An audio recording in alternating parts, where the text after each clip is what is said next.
Je tiens à vous remercier car vous avez été tellement nombreux à me demander de continuer à lire des extraits de mon futur livre qui va sortir bientôt sur la mort, l'amour et les 10 étapes du deuil. Alors, je vais vous lire un extrait aujourd'hui un peu particulier. On a tous plus ou moins entendu que nous venions, en fait, que l'esprit vient incarner un corps et que nous venons, nous en tant qu'esprit, faire une expérience humaine. Et j'en ai écrit quelques passages de cette façon, peut-être, je dirais poétique ou tout à fait réelle, nous ne savons pas vraiment, d'incarner notre histoire et de venir dans ce monde. Alors quelque chose avant la matière humaine, la densité, la personne humaine que nous sommes préexistait avant même que nous existions dans l'idée d'un homme, d'une femme, d'un père, d'une mère. Avant même cela, peut-être que autre chose préexistait. Donc je vous invite à écouter, en fermant vos yeux, à écouter avec les yeux du dedans et le cœur, ce petit extrait qui parle de l'esprit qui vient s'incarner dans ce monde.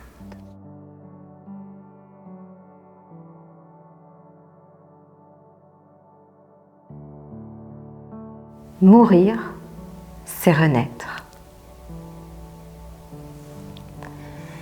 Bien plus qu'une simple fin d'existence débouchant sur le néant, la mort est donc bien autre chose.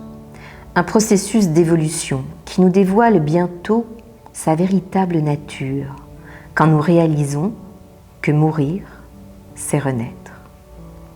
C'est un processus naturel que celui de muter, de se transformer, se transmuter. Nous serons tous appelés pour ce voyage définitif. Mais comme on peut rater sa vie, on peut aussi rater sa mort.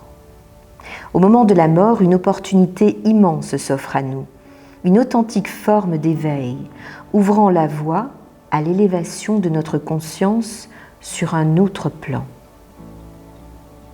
Comment ne pas s'en convaincre lorsque on observe que la période des contractions avec la naissance ressemble étrangement à cette autre, qui elle aussi n'est pas simple, préparant l'humain à sa mort prochaine.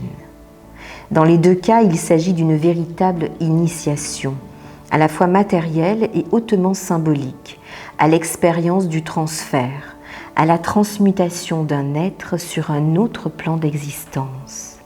À ce niveau, ce n'est plus d'un corps, d'une personnalité humaine dont il est question, mais bien d'une énergie, engagée dans un chemin initiatique, aux allures d'existence parallèle, dont le plus souvent nous ne percevons pas la nature exacte. Certains font alors référence à une dimension religieuse, d'autres à des croyances parfois insolites, mais dans tous les cas avec la prescience d'une autre dimension dans laquelle se perpétue une forme d'existence. Avec l'émergence à la vie de la première cellule utérine, avant la vie matière, de nature humaine, nous venons d'une source, d'une information, d'un endroit, d'un ailleurs. Nous venons d'un désir, conscient ou pas d'ailleurs, d'enfant, dans la mémoire ou la conscience de nos parents, en tout cas d'une femme, d'un homme. Nous venons d'une rencontre, d'un point d'assemblage de deux êtres. Une source encore inconnue qui, en s'incarnant, a dû mourir à un autre monde, où elle préexistait, quelque part dans l'indicible de notre univers. Pour certains, c'est l'âme, l'esprit, l'information, la source, mais pour tous, c'est quelque chose qui était. De cette naissance inversée vont surgir des états de conscience modifiés, nécessaires à notre évolution, tel un retour à l'essentiel, la fameuse source dont parlent les initiés, ou le paradis perdu de certains mystiques, entretenant des liens intimes avec le monde des vivants, en une sorte de reconnexion avec ce qui est, en des temps et des espaces différents, semble avoir toujours été là, nourrissant d'une évolution permanente au fil des âges, tel un apprentissage sans cesse enrichi au fil des expériences humaines et autres. Ces sauts, de monde en monde, nous offrent la possibilité de passer d'une compréhension extérieure à une compréhension intérieure, et aussi l'expérimentation d'un nouvel état, d'une progression de notre évolution qui passe par des déplacements permanents pour expérimenter de nouveaux alignements, une nouvelle extension de la conscience jusqu'à devenir de plus en plus vaste.